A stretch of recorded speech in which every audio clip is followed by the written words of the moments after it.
सभी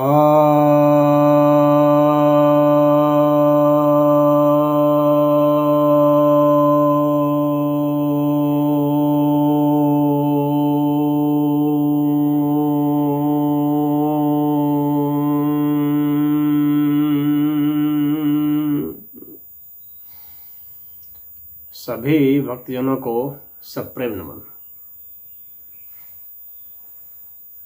तो आज आपकी जिज्ञासा का समाधान लेकर आया हूं।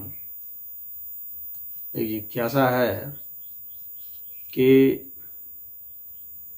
सत्याग्रह क्या गांधी जी की खोज थी? गांधी के सत्याग्रह और अंबेडकर के सत्याग्रह में अंतर क्या है?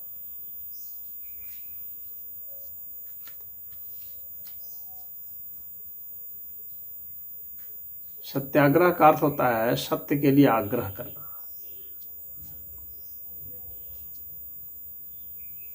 निवेदन करना।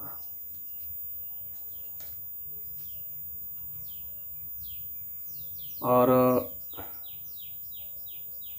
निवेदन लगातार कठिन से कठिन होता जा सकता है। उसका भी स्वरूप निवेदन का संघर्ष में धीरे धीरे बदल सकता है, क्योंकि सत्य के प्रति उसकी कितनी निष्ठा है उसके आधार पर जो है सत्याग्रह का स्वरूप होगा। सत्य के प्रति आग्रह जो है हम लोग की ये सनातन धारा है, गांधी जी की खोज नहीं है यह।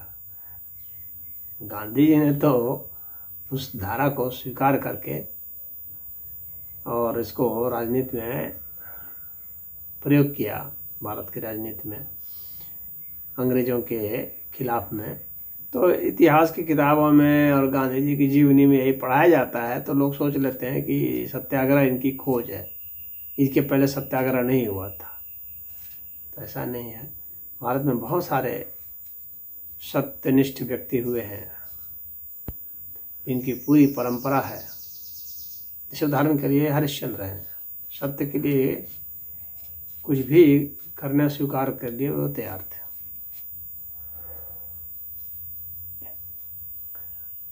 भगवान कृष्ण ने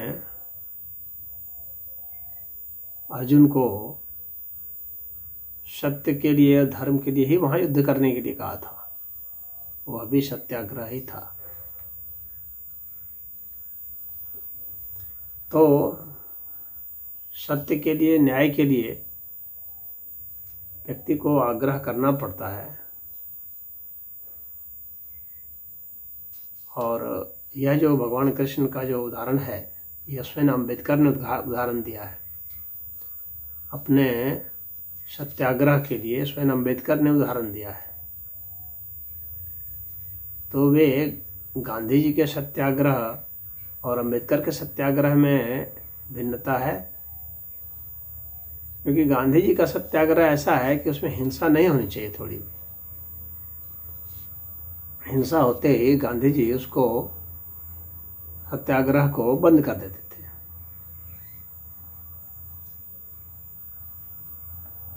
तो जब सत्याग्रह को बंद कर देते थे तो ये तो बहुत आसान फिर हुआ कि इनके आंदोलन को ख़त्म करना हो तो थोड़ी हिंसा करा दो।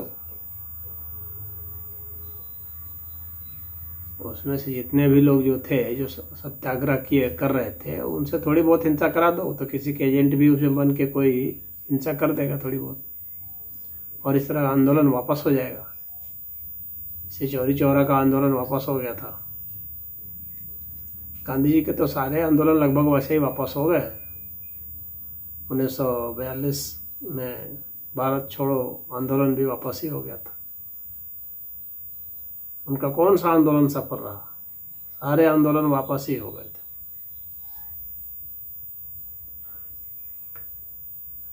तो सत्याग्रह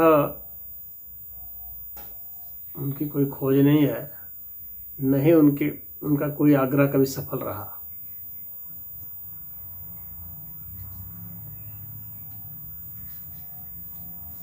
उन्होंने अंबेडकर के ही खिलाफ में एक आग्रह कर लिया था।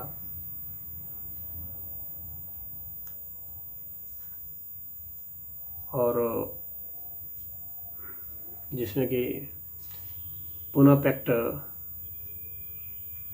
की बात आती है, तो गांधी जी अलग से दलितों के लिए आरक्षण नहीं चाहते थे, अंबेडकर अलग से आरक्षण चाहते थे। गांधी जी दलितों के लिए अलग से वोट नहीं चाहते थे, अंबेडकर अलग से वोट चाहते थे। तो अलग से क्षेत्र चाहना, अलग से वोट चाहना, अलग से आरक्षण चाहना, ये अंबेडकर का था और गांधी जी इसको नहीं मानते थे। तो उन्होंने अंबेडकर के ही खिलाफ में कहा कि अगर तुम नहीं मानोगे बात तो मैं अब तुम्हारे खिलाफ सत्याग्रह करूंगा। और उन्होंने सत्याग्रह शुरू कर दिया और कहा कि मैं मर जाऊंगा तब तक जो है ये चलेगा। तो यह भी एक तरह की हिंसा थी। अगर आपकी बात तर्कसंगत है, न्याय संगत है, तो आपको अपनी बात जो है विचार विमर्श करना चाहिए। बुद्धिमान लोगों का काम यही है। और उन्होंने यह रास्ता नहीं चुना डिबेट का, उन्होंने अपनी जीत का रास्ता चुना। तो वह अपने आप में एक हिंसा थी कि मैं ब्लैकमेल कर रहा हूँ, भावनात्मक ब्लैकमेल कर रहा हूँ और अपने मरने की धौंस दे करके आग्रह कर रहा हूँ, अपनी बात को मनवा रहा हूँ। तो इसको सत्याग्रह क्या कहेंगे? क्या सत्य के लिए आग्रह था? सत्य जब निर्धारित ही नहीं था तो सत्याग्रह कैसे इसको कहा जाएगा? आपके पक्ष का सत्य कुछ और हो सकता है और हमारे पक्ष का सत्य कुछ और हो सकता है। तो ये क्योंकि यहाँ यूनिवर्सल ट्रुथ के ऊपर तो ये आग्रह किया नहीं जा रहा था, यह तो एक सामाजिक दायरे में किसी वर्ग विशेष के लिए क्या सत्य है, क्या न्यायपूर्ण है, उस आधार पर जो है यहाँ पर सत्याग्रह हो रहा है। तो सत्य के कई बिंदु हो सकते हैं और कई दृष्टिकोण हो सकते हैं। तो वह दृष्टिकोण अंबेडकर के भी अलग थे और गांधी के भी अलग थे। अब दोनों के सत्य का वास्तविक निर्णय तो भाई किसी और भी लोगों के बीच में किसी संस्था में जा करके या किसी मंच पर दोनों लगातार डिबेट करते हैं जब तक कि दोनों के सारे पहलू वापस न आ जाते, लोगों के बीच नहीं आ जाते। फिर उसमें से जिनके भी पक्ष के जो भी बातें थी वे बातें मान्य होनी चाहिए थी। और अम्बेडकर ने कहा भी था इस बात को कि मंच पर आ करके और हम लोग सार्वजनिक बहस कर लें कि क्या सत्य है, क्या हितकारी है। तो उस पर गांधी जी तैयार नहीं हुए। उन्होंने बस जेल में बैठे बैठे ही आंदोलन शुरू कर दिया। तो अंबेडकर से मनवा भी लिया। तो उस तरह का उसको सत्याग्रह कहेंगे कि दुराग्रह कहेंगे? सत्य का भी वहाँ पता नहीं था और आग्रह की जगह दुराग्रह हो गया था। जबरदस्ती जो है अपनी जान को जोखिम में डाल करके अंबेडकर से मनवा रहे थे। और अंबेडकर ने कहा भी बाद में कि मैं एक भले आदमी की जान नहीं लेना चाहता।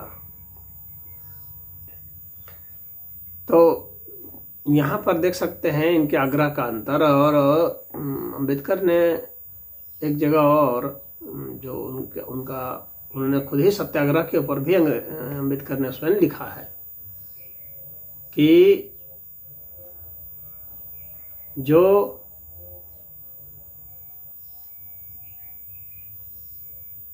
सत्याग्रह है उसमें कुछ हिंसा हो सकती है। उन्होंने गीता का कोट किया है, कहा है कि सत्याग्रह में अगर हमारा वैसे तो हिंसा होनी नहीं चाहिए, लेकिन हिंसा के भय से हम उस आग्रह को छोड़ दें यह भी अच्छा नहीं है। तो उन्होंने कहा है कि अर्जुन को भगवान कृष्ण ने कहा है कि तुम युद्ध करो, और वह भी एक सत्याग्रह है।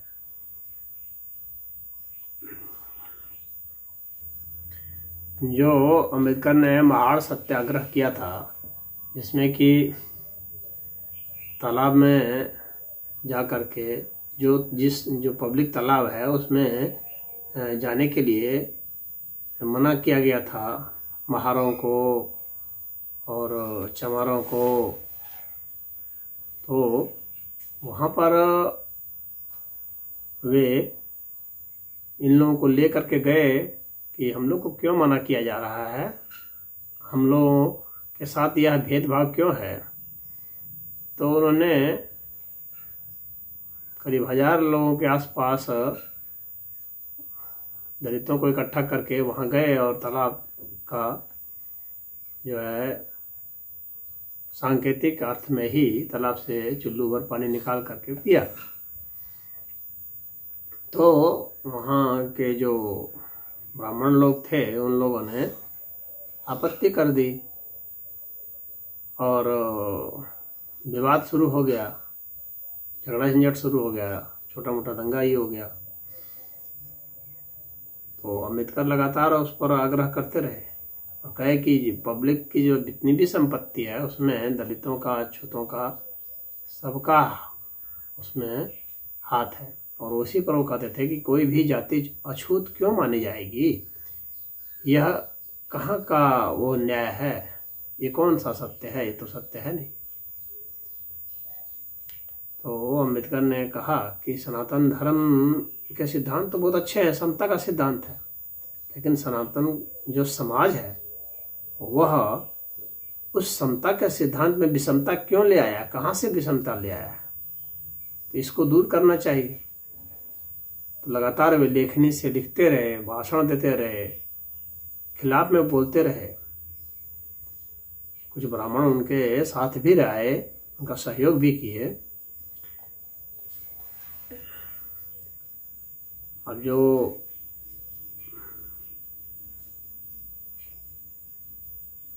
लोकमान्य तिलक जो थे उनके ही पुत्र थे, तो लोकमान्य तिलक तो पक्का वो ब्राह्मणवादी चेहरा थे, वो इस बात को नहीं मानते थे, लेकिन उन्हीं के जो पुत्र थे तो उनके पुत्र तो इस बात को स्वीकार करते थे कि नहीं नहीं, ऐसा जो है नहीं होना चाहिए।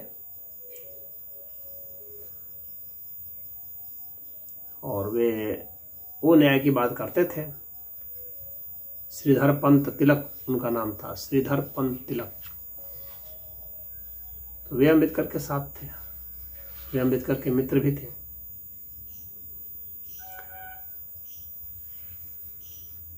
उसी तरह से उन्होंने सत्याग्रह का एक और रूप दिया भीमराव अम्बेडकर ने, जब उन्होंने कहा कि मंदिर तो सभी हिंदुओं के लिए खुला है, खुलना चाहिए, क्यों किसी के लिए नहीं खोलना चाहिए। तो कुछ लोग जो हैं वे कुतर्क कर रहे थे कि जो है पूजा करने के लिए तो और भी तो रास्ते हैं, जैसे कि कोई ध्यान करे तो जप करे, तो उसके लिए मंदिर में घुसना कौन जरूरी है। घर में बैठ करके भी कोई पूजा कर सकता है, जाप कर सकता है, अपने घर में भी धूप दीप अगरबत्ती दिखा सकता है, भगवान की फ़ोटो रख सकता है, भगवान की मूर्ति रख सकता है, तो उसके लिए मंदिर जाना कौन जरूरी है। तो यही प्रश्न तो अम्बेडकर ने पूछा, तो फिर आपके लिए क्यों जाना जरूरी है। फिर मंदिर अगर है, सार्वजनिक है, तो सबके लिए होना चाहिए। तो कि भाई अछूत जो है उसको छू देगा मूर्ति को या देख लेगा, मंदिर में चढ़ जाएगा, तो मंदिर खराब कैसे हो जाएगा, मंदिर प्रदूषित कैसे हो जाएगा, पवित्र कैसे हो जाएगा। अपवित्र तो मंदिर उससे हो सकता है जो कि पापी लोग हैं। मंदिर अछूत के छूने से मंदिर जो है अपवित्र नहीं होगा, पापियों के छूने से मंदिर अपवित्र होगा। या फिर आप ऐसा भी कह सकते हैं कि मंदिर को तो ऐसा होना चाहिए कि उसमें कोई भी जाए, अगर अपवित्र भी है तो पवित्र हो जाए, तब तो मंदिर की महत्ता है, भगवान की महत्ता है। भगवान ही अगर अपवित्र हो जाता है, मंदिर ही अपवित्र हो जाता है, इसका मतलब है कि उसमें वो ताकत नहीं है, क्षमता नहीं है। पवित्र तो मंदिर कर देता है, भगवान कर देते हैं। तो ये पवित्रता और अपवित्रता का जो ये बर्ताव है, ख्याल है, ये सब ब्राह्मणों ने बना रखा है। और इसको जो है छुआछूत का आवरण दे रखा है। अम्बेडकर ने कहा कि सभी हिंदुओं का अधिकार है मंदिर में प्रवेश होने का, और एक कानूनी अधिकार होना चाहिए। और उन्होंने दिलाया भी, संविधान में उसका प्रावधान भी किया कि कोई रोक नहीं सकता, जो रोकेगा उसके ऊपर मुकदमा दर्ज होगा, और वो तो बेल भी नहीं मिलेगा और जेल में सड़ेगा। तो अम्बेडकर जो हैं, उन्होंने मंदिर में भी प्रयास किया, आग्रह किया लोगों को लेकर के जाने का। ब्राह्मणों ने उसका पुरजोर विरोध किया। लेकिन हम आज देखते हैं कि अंततः अम्बेडकर ही सफल हुए, और आज वो ब्राह्मण सब जो है अपने इस कुकर्म के लिए, सनातन के ऊपर ये धब्बा बनने के लिए वे जिम्मेवार हैं, और आज वे शर्मिंदा भी हैं, होना चाहिए उनको। तो ये इनके सत्याग्रह और गांधी के सत्याग्रह में अंतर था। गांधी भी चाहते थे, उन्होंने भी प्रयास किए थे कि नहीं, अछूत तो नहीं, अछूत का व्यवहार, छुआछूत का व्यवहार नहीं होना चाहिए। इस बात को गांधी भी कहते थे, चाहते थे। लेकिन उनका आग्रह जो है बस इसी तरह से था, उपदेशात्मक था, उसके लिए कड़ा संघर्ष नहीं करना चाहते थे। जबकि अमेरिका का कहना था कि इसके लिए युद्ध भी यदि किया जाए तो जायज़ है। जब वो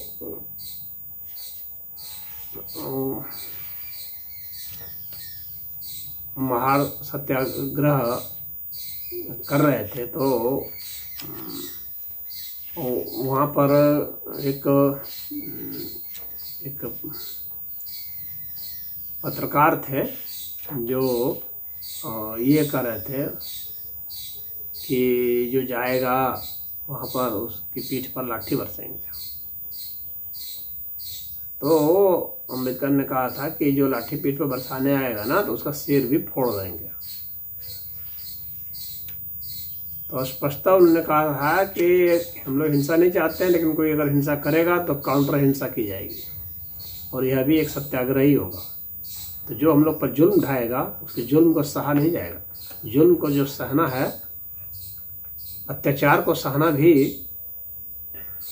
कायरता है, और उसका प्रतिकार किया जाना चाहिए, और वह भी सत्याग्रह में ही आएगा। तो ये एक बड़ा अंतर है। हरि ओम।